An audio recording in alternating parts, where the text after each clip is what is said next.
오늘은 성령 강림과 우리의 사명, 이런 제목 아래 하나님의 말씀을 살펴보도록 하겠습니다. 본문 1절을 보면 이렇게 기록되어 있죠. 오순절 날이 이미 이르매 그들이 다 같이 한 곳에 모였더니, 여기서 그들은 예수님의 제자들을 말합니다. 예수님이 잡혀가시고 십자가에 달려 죽으시고 또 부활 승천 이후에 제자들은 감람산에서 내려와서 예루살렘 성읍 한 다락방, 마가의 다락방이라고 하는 그곳에 모여 있었죠. 그때 11사도와 더불어서 이제 새로 뽑힌 마띠아를 비롯해 가지고 다시 바론 유다는 이제 죽었으니까 다시 12명의 제자들이 또 합해서 또 120명의 사람들이 함께 모여서 방문을 걸어 잠그고 함께 기도하고 있었습니다. 합심하여 기도하고 있었는데 그때가 이제 오순절 즈음이었다고 밝혀져 있죠.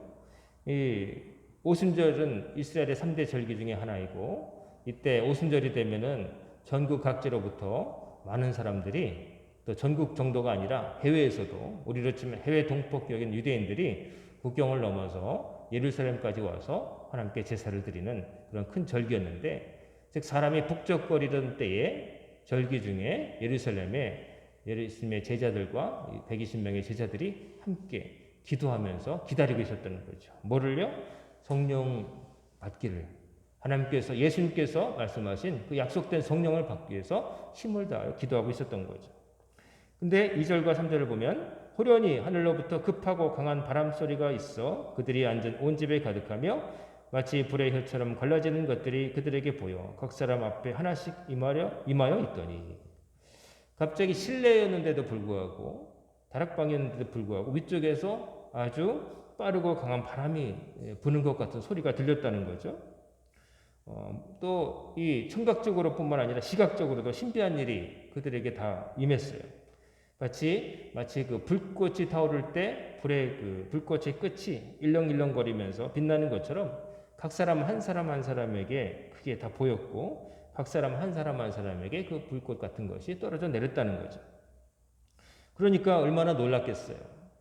기도하고 있는데, 문도 닫고 기도하고 있는데 놀라운 일이 생겼어요. 그 다음에 생긴 놀라운 일 4절에 그들이 다 성령의 충만함을 받고 성령이 말하게 하심을 따라 다른 언어들로 말하기를 시작하니라. 그들은 그때 자기들에게 지금 보이고 들리는 것이 뭔지 몰랐어요.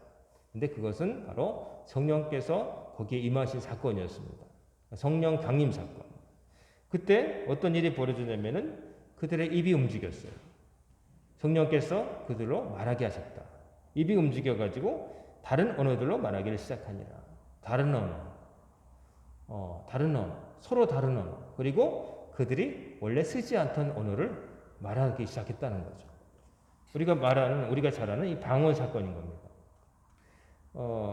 이 얼마나 놀랐겠어요? 생전 처음 체험해보는 사건인데, 그때 2장 5절을 보면 그때 경건한 유대인들이 천하 각국으로부터 와서 예루살렘에 머물러 있더니, 아까도 말씀드렸지만 유대인들은 꼭 무슨 일이 있어도 3번은 예루살렘을 방문해야 되는데, 그 중에 하나가 오순절이었는데, 경건한 유대인들이, 즉 그래도 신앙생활을 투철하게 하는 사람들이 다른 만사를 제쳐두고 예루살렘까지 와 있었다는 거예요. 북적거리고 있었다는 거예요.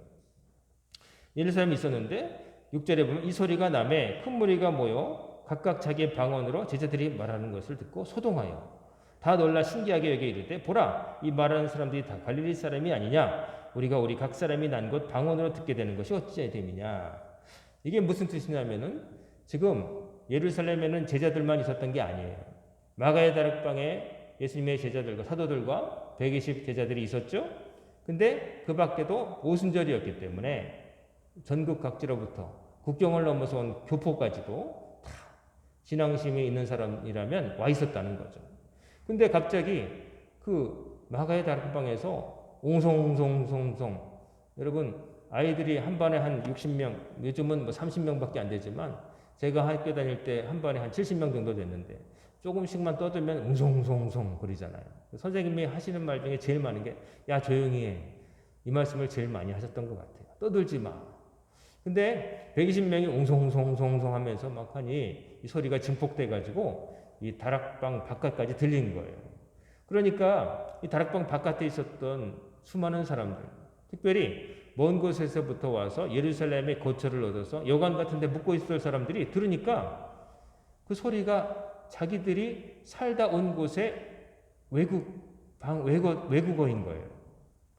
유대인들은 여기 살던 사람뿐 아니라 흩어져서 외국에 가서 살았거든요. 아시아까지 흩어지고 유럽에도 흩어지고 한 100여 년 전까지만 해도 중국에 위대교 회당이 있었대요. 실크로드를 타서 장사치들이 아라비아 상에만 온 게 아니라 장사 잘한 유대인들이 중국 청나라 때 와가지고 유대인 회당이 있었대요. 제가 한국에서 태어나서 자란 유대인을 본 적이 있어요.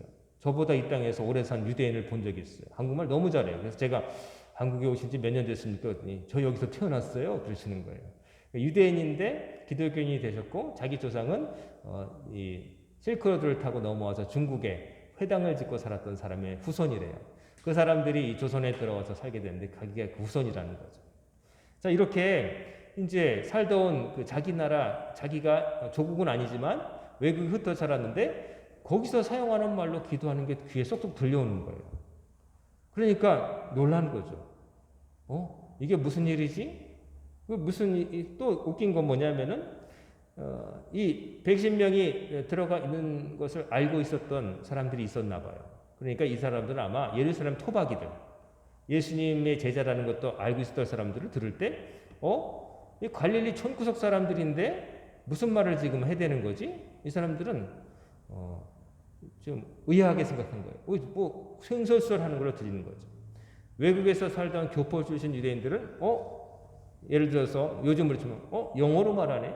어떤 사람은, 프랑스어로 말하네? 일본말로 말하네? 이렇게 느껴지는 거고, 생짜 그냥 유대 땅에서만 사는 사람은, 저는 뭔 소리요? 이랬다는 거죠. 그래서 이제 어쨌든 이 사건들을 통해서 이 안쪽의 사람들도 놀랐겠지만 그 바깥에 있던 사람들도 놀라게 눈이 휘둥그러져서 놀랐다는 거죠. 그러면서 이제 9절부터 12절까지를 보면 특별히 오순절 절기를 지키기 위해서 먼 나라에 살다가 온 교포 출신 유대인들이 자기들이 어디서부터 왔는지를 말하는 거죠. 거기 보면 우리는 바데인과 메데인과 엘람인과 또 메소포타미아, 유다와 갑보도기아, 본디아, 아시아, 부르기아, 밤빌리아, 애굽과 및 브레네에 가까운 리비아 어쩌고 저쩌고 막 자기들이 출신지를 막 주어 삼기는데 이제 그만큼 다양한 곳에서 왔다는 거예요. 요약하자면 이스라엘 땅에서 볼 때 이스라엘 북동쪽에 있는 메소포타미아 지역에서 살다가 왔고 또 남쪽에 있는 이집트와 그 밑에서도 왔고 또 다른 이방 지역에 살다가 왔는데 우리들이 사는 나라에서 쓰는 말로 기도하는 이들이 저 다락방에서 기도하고 있다 하는 거죠. 그리고 자기들이 알아들을 수가 있어가지고 근데 그 내용이 놀라웠던 거죠. 그들에게는 생전 들어보지 못했던 말씀이 들어있었던 거죠. 기도하는 소리 속. 그래가지고 이게 충격적인 일로 다가온 겁니다. 근데 13절에 보면 또 어떤 이들은 조롱하여 이르되 그들이 세술에 취하였다 하니라. 이제 외국어를 전혀 모르는 사람 귀에는 영어든 중국어든 일본어든 다 이상한 소리잖아요. 뭔 소리야? 이런 거죠. 그러니까 이 어떤 일이라고 하는 것은 외국에 전혀 나가보지 못한 사람, 예루살렘 토박이 이런 사람들이 저 다락방에 있는 사람들이 술에 취했구나. 술에 취해가지고 횡설수설 하는구나. 이렇게 비웃었다는 거예요. 근데 바깥에서는 좀 이러고 있어요. 그러니까 베드로도 놀랐죠. 놀랐는데 바깥에서 사람들이 오해하고 사람들이 자연스럽게 이 놀라운 소리 때문에 이 다락방 주변으로 몰려든 거예요. 베드로가 부른 게 아니라 사람들이 이상한 소리를 듣고 어떤 사람에게는 이상한 소리, 어떤 사람에게는 내가 사는 곳에 쓰는 말. 근데 그 내용이 신기한 거죠. 그래서 이 마가의 다락방으로 사람들이 몰려든 거예요. 부르지도 않았는데 자기들이 듣고 몰려든 거예요. 성령 강림하셔서 사람들의 입을 통해서 각 여러 나라 말로 기도하게 하시니까 그 소리를 듣고 신기하게 여긴 사람들이. 그래도 이 사람들은 그냥 어중이 떠중이는 아니고 경건한 유대인이었어요. 즉 성경에 대해서 어느 정도 알고 하나님의 절기를 지키는 사람들인데 그 사람들이 의아심을 가지고 모여든 거예요. 근데 그 중에는 세술에 취했다. 또 술 먹고 저런다라고 비방하는 사람들도 섞여 있었던 거예요. 그러자 베드로가 가만히 있을 수가 없어서 밖으로 나와요. 14절에 보면 15절 보면 베드로가 11사도와 함께 서서 소리를 높여 이르되 유대인들과 예루살렘에 사는 모든 사람들아 이 일을 너희로 알게 할 것이니 내 말에 귀를 기울이라. 때가 제3시니 너희 생각과 같이 이 사람들이 취한 것이 아니라. 오해를 풀려고 나온 거예요. 밖에 웅성웅성하면서 하는 말이 야, 저것들이 그냥 술 취해서 저런다 이러니까 베드로가 사도들과 나와서 말을 하는 겁니다. 그러면서 뭐라고 그러냐면 여러분들 여기 출신도 있을 것이고 외국에 살다 온 유대인 교포 분들도 계실 텐데 저희들은 술 취한 게 아닙니다. 지금 시간을 보세요. 여기 보면은 뭐라고 그래요? 삼시다. 지금이 삼시입니다. 삼시는 성경에 삼시라고 나오면 여러분 거기에다가 숫자 6을 더하세요. 그러면 3 더하기 6은 9죠? 아침 9시입니다. 아침 9시부터 술 먹고 취할 사람이 누가 있겠어요? 베드로가 이제 변호를 하는 거죠. 우리가 지금 술 취해가지고 난장판 벌이는 게 아니라 우리 이렇게 낮은 시간에 술 먹는 사람 있습니까 여러분? 하고 이야기를 꺼내는 거죠. 참 이게 놀라운 게 뭐냐면은 술 취했다고 말한 사람들은 이 안에 있는 사람들의 출신을 알고 있던 사람들이에요. 갈릴리 사람, 총구석 사람들인데 저런다. 그러니까 외국말을 할 수 있다고 생각도 못한 거죠. 그러니까 술에 취했다고 오해한 거죠. 그리고 외국어를 알아들을 수 있는 사람들은 또 내가 알기로 저 위에 예수의 제자라고 하는 것들이 있는데 물고기 잡고 천한 직업이 있었던 세리도 있지만은 배벌리 없는 사람도 있는데 어떻게 저렇게 외국말로 기도할까? 이렇게 놀랐다는 거죠. 그러니까 좋은 감정으로 온 사람이라기보다는 중립적으로 볼 때 이상해서 온 사람, 부정적으로 볼 때 술 취해서 대낮부터 저런다 이렇게 오고 온 사람들이 있었던 거예요. 근데 이 놀라운 것은 그러면 왜 성령 강림하셔서 제자들에게 거기 모였던 사람들에게 나타난 첫 번째 특이한 현상이 각 나라 말로 기도하는 것이었을까? 하나님이 여러 가지 은사 중에 이런 은사를 한번 줄까? 이래서 그냥 무작위로 택하신 게 아니라 분명한 의미가 있다는 거죠. 다른 나라 말로 기도하게 하신 의미가 있다는 거죠. 이건 무엇인가? 그 외국말로 들렸을 때 사람들이 귀를 기울이고 다가왔어요. 왜요? 자기가 알아들을 수 있는 나라 말이었거든요. 근데 그 내용이 충격적이었어요. 그래서 다가온 거예요. 이 말씀은 뭐냐면은 앞으로 이루어질 일에 대해서 하나님께서 보여주신 거예요. 뭐냐? 복음이 세계 각 나라 말로 전파될 것이다. 이제 말이 다른 사람들이 하나의 복음을 듣기 위해서 몰려들 것이다. 어디로? 교회로. 복음이 전해질 것이다. 바벨탑 사건 때는 하나님이 말이 달라지게 하신 것을 사람들을 흩어버리는 용도로 사용하셨는데 이제 오순절 마가의 다락방 성령이 임했을 때는 말이 달라지게 기도하심으로 오히려 말이 다른 사람들이 자기가 알아들을 수 있는 복음을 듣고 몰려든 거예요. 하나님께서 드라마틱한 체인지, 변화를 일으키신다는 거죠. 성령 강림 사건에서 첫 번째 은사가 방언이라는 것은 방언의 은사가 최고로 중요하다는 게 아니라 앞으로 교회가 세워지고 무슨 일을 할 거냐? 각 나라 말로 그리스도 예수의 복음을 전하는 일이 일어날 것이다. 이것을 보여주신 거예요. 그래서 이 오순절 마가의 다락방에 임했던 이 방언 기도 사건은 그런 의미가 있는 거예요. 세계 선교. 복음이 이제 유대 땅에 머무는 게 아니라 모든 서로 다른 말을 하는 사람들이 사는 곳까지 다 퍼질 것이다. 누구들을 통해서? 그날 있었던 제자들을 통해서, 그리고 그 말씀을 듣고 신기하게 여기서 다가온 사람들을 통해서 듣고서 자기들이 살던 대로 갈 거 아니겠어요? 가서 자기들이 들은 것을 얘기할 거 아니겠어요? 그래서 복음이 전 세계로 뻗어나갈 것을 이렇게 하나님께서 보여주신 거죠. 성령 강림을 통해서.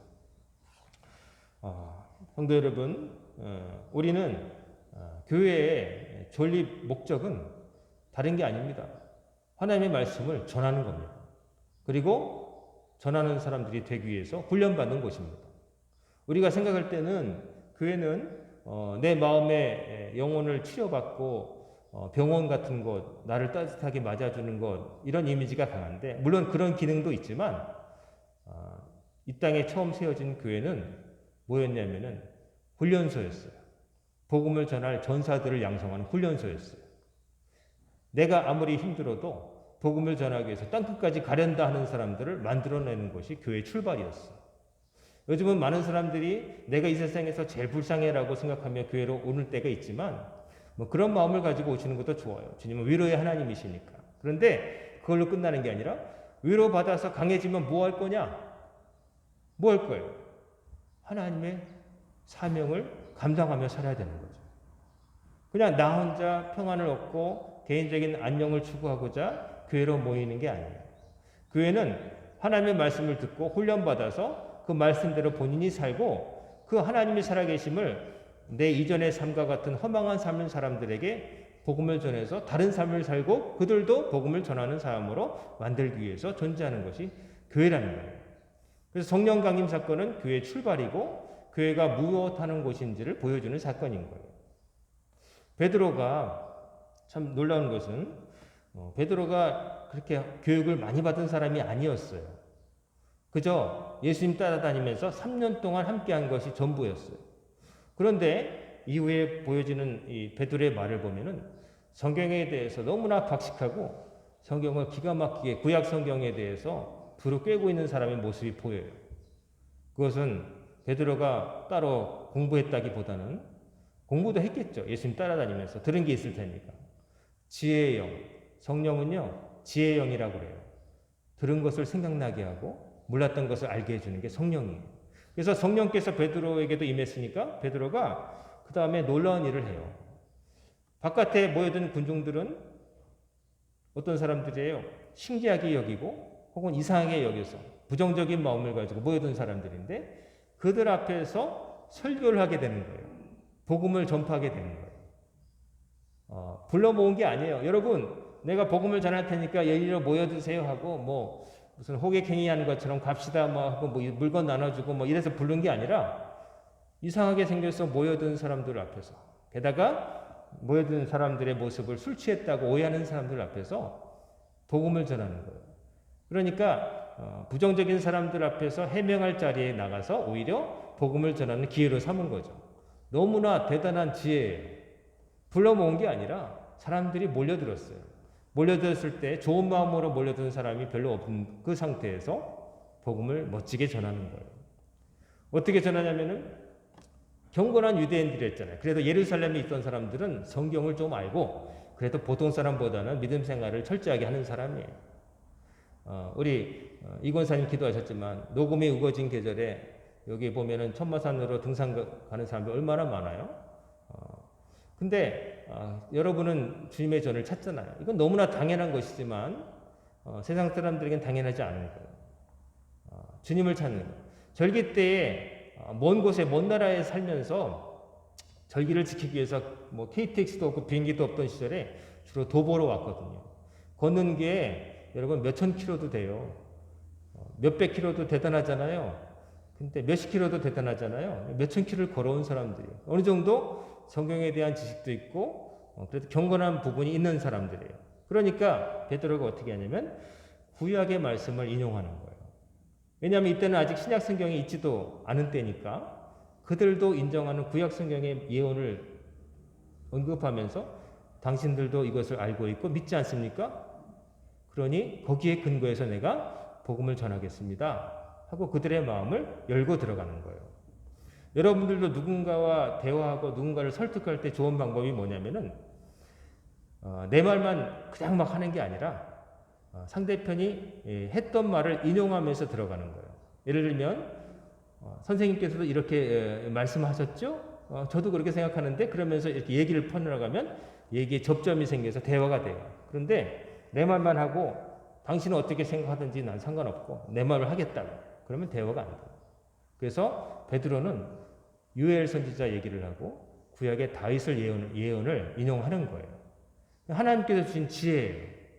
여러분 유대인이지 않습니까? 그래서 일부러 부르면서 이스라엘 사람들아 들으라 이렇게 말을 하는 거예요. 그게 베드로가 교육을 안 받았다고 하기에는 너무나도 멋진 화법을 구사하고 있어요. 하나님이 그의 입을 여신 거죠.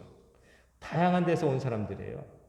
그리고 다양한 곳에 살면서 이 먼 데까지 올 때는 경제적인 여유도 좀 있고 머리에 든 것도 있는 사람들. 그 사람들 앞에 그 사람들이 납득하게끔 설명을 하는 거예요. 최대한. 그냥 우겨넣는 식으로 믿으라! 하고 막 설득이 아니라 강요가 아니라 여러분들이 믿고 있는 바 이걸 알죠? 알고 있습니다. 여러분 다윗 좋아하죠? 좋아합니다. 요엘 선지자의 예언도 기억하시죠? 네. 그 요엘 선지자가 말한 주의 영을 부어주시겠다고 했는데 그게 오늘 임한 겁니다. 저희들한테. 그리고 여러분 다윗 좋아하시죠? 다윗 왕 다시 오기를 바라시죠? 다윗의 후손 가운데 메시아가 오시리라는 예언을 알고 있죠? 우리 들어서 알고 있습니다. 그 성령께서 오늘 임하셨고 우리가 기도할 때 나온 여러분이 들은 말씀이 그 얘기입니다. 예수님께서 예수 그리스도께서 메시아이신 거예요. 우리는 여러분 다윗이 메시아를 예언했는데 그 메시아가 바로 예수님이십니다. 그 얘기를 하는 거예요. 그리고 그냥 얘기하지 않고 여러분이 십자가에 달려 죽인 그 예수를 하나님께서 다시 살리셨다. 돌직구를 날리는 거예요. 부드럽게만 얘기하지 않아요. 여러분들이 자기들이 원했던 메시아가 아니란 이유로 실망해서 돌 던지고 십자가에 이방인들의 로마인들의 손에 빌어서 죽인 그 예수를 하나님이 다시 살리셨고 하나님께서 살리셨고 그 예수님께서 승천하시면서 죽음에서 벗어나서 승천하시면서 보혜사를 보내주시겠다고 했는데 그 약속하신 영이 오늘 임하였습니다. 복음을 탁 전하는 거예요. 보면 참 이 모든 과정이 너무나 이가 탁탁 맞아 들어가서 놀랄 지경이에요. 하지만 원래 상황은 별로 좋은 상황은 아니에요. 시끄럽게 저것들이 떠들어 대낮부터 술 먹고 저래 어떻게 저것들이 우리나라 말을 하지? 막 이러고 바깥에서 안 좋은 감정으로 온 사람들 앞에서 베드로는 복음을 전한 거예요. 복음을 전하는데 성령께서 주신 지혜를 가지고 근거에 확실하게 전한 거예요. 그러니까 밖에 있던 사람들이 나중에 어떻게 되냐면은 가슴을 치며 회개하면서 그러면 우리가 어찌할꼬 메시아를 죽였으니 우리가 어찌할꼬 그럴 때 3,000명이 회개하는 역사가 일어나는 거예요. 성령 강림은 아까도 말씀드렸다시피 이 땅에 주님께서 약속하신 예수님께서 약속하신 성령이 임한 거예요. 예수님이 약속을 지키셨어요. 나는 가지만 아버지로 가지만 또 다른 보혜사가 올 것이다. 너희들이 무슨 말을 해야 될지 어떻게 살아야 될지 생각나게 하고 할 일을 가르쳐 주실 것이다. 그 성령께서 임하셔서 방언으로 막 기도하게 하셨어요. 그 방언 자체가 중요한 게 아니라 방언의 내용이 중요했던 거죠. 알아들으시는 말을 듣는데 놀라우니까 찾아온 거예요. 알아듣지 못한 사람은 신기해서 찾아왔고 알아듣는 사람은 어떻게 우리나라 말로 하는 기도가 들리지 해서 찾아왔고 그 찾아왔을 때 베드로는 우리가 술 취한 것이 아니라 해명하는 과정에서 오히려 그들을 붙들고 잘됐다. 사람들이 몰려들었네. 그들을 향해서 오히려 복음을 지혜롭게 전한 거예요. 전하면서 예수님께서 바로 한 가지 전하는 거예요.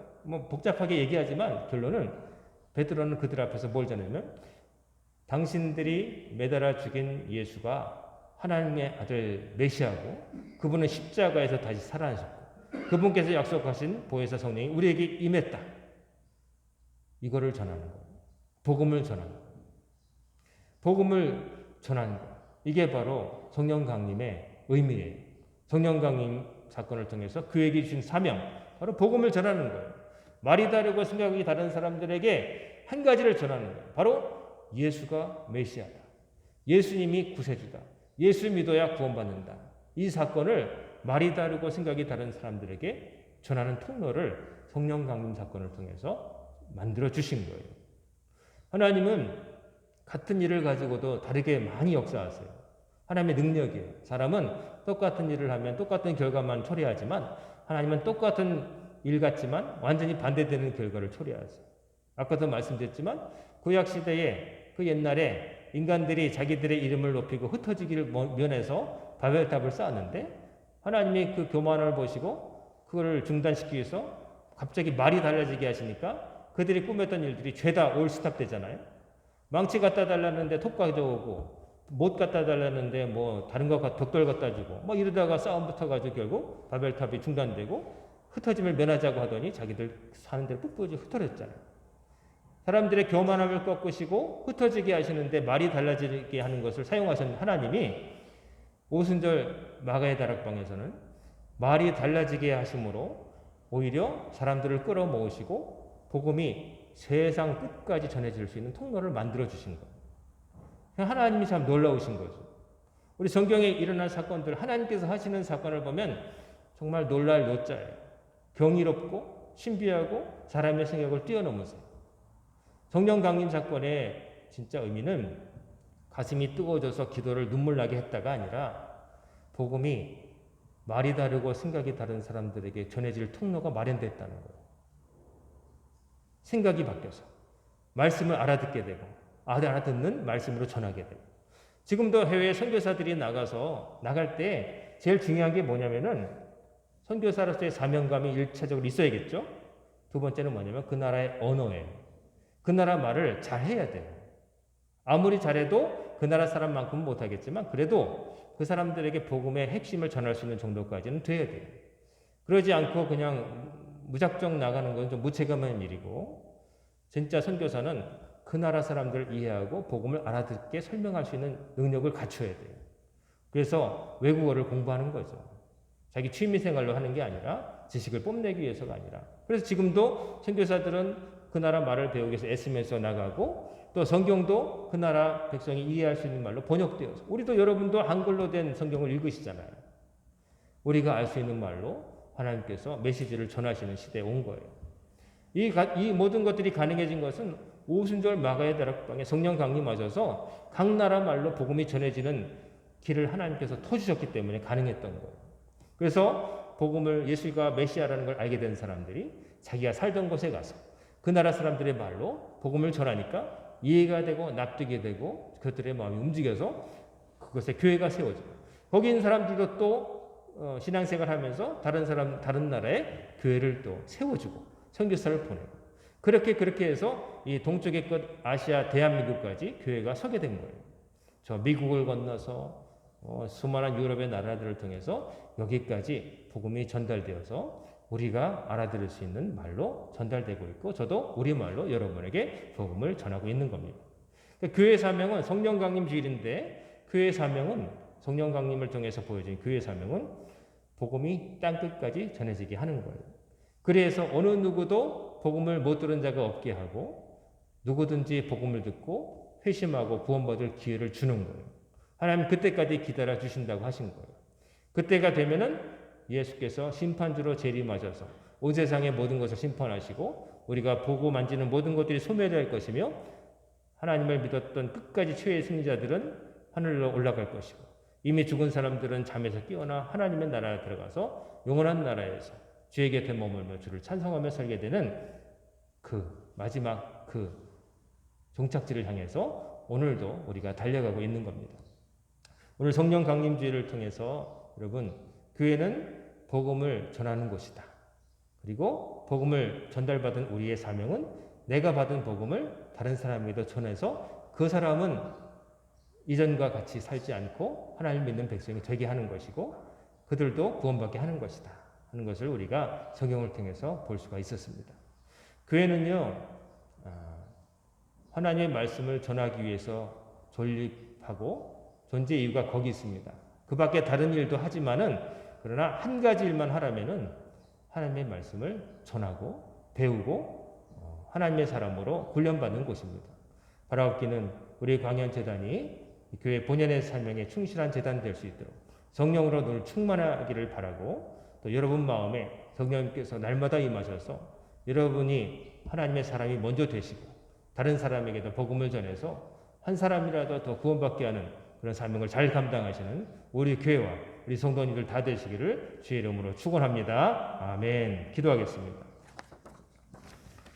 사랑과 은혜가 충만하신 아버지 하나님, 오순절 마가의 다락방에 임했던 똑같은 성령을 저희들에게도 부어주셔서 저희들이 간절히 기도할 때 복음이 전파되게 하시고 저희들이 먼저 변하게 하시고 하나님 말씀을 듣고 어디에 가든지 복음을 전하는 사람들이 될 수 있도록 도와주시옵소서. 날로 타락해져가는 세상 속에서도 빛을 잃지 않는 일어나 빛을 발하는 재단 되게 하셔서 하늘에서 주께서 하감하여 보실 때에 우리 광연재단과 우리 성도들 한 사람 한 사람이 눈에 띄을 수 있도록 아버지께서 도와주시옵소서. 오늘도 아버지 주님 앞에 나와서 기도할 때 저희들이 몰랐던 것이 깨달아지게 하옵시고 또 저희들의 잘못이 보여지게 하시고 또 용기를 얻게 하시고 치유되는 역사가 일어나게 하여 주시옵소서. 오늘부터 시작된 한 주간도 들은 말씀 기억하며 살기를 원합니다. 듣고 잊어버린 자가 되지 않게 하시고 듣고 행하는 자가 되게 하셔서 본인이 변하고 가정이 변하고 주변이 변할 수 있도록 변화의 중심에 설 수 있도록 인도하여 주시옵소서. 이 모든 말씀 우리 주 예수님의 이름으로 간절히 기도드리옵나이다. 아멘.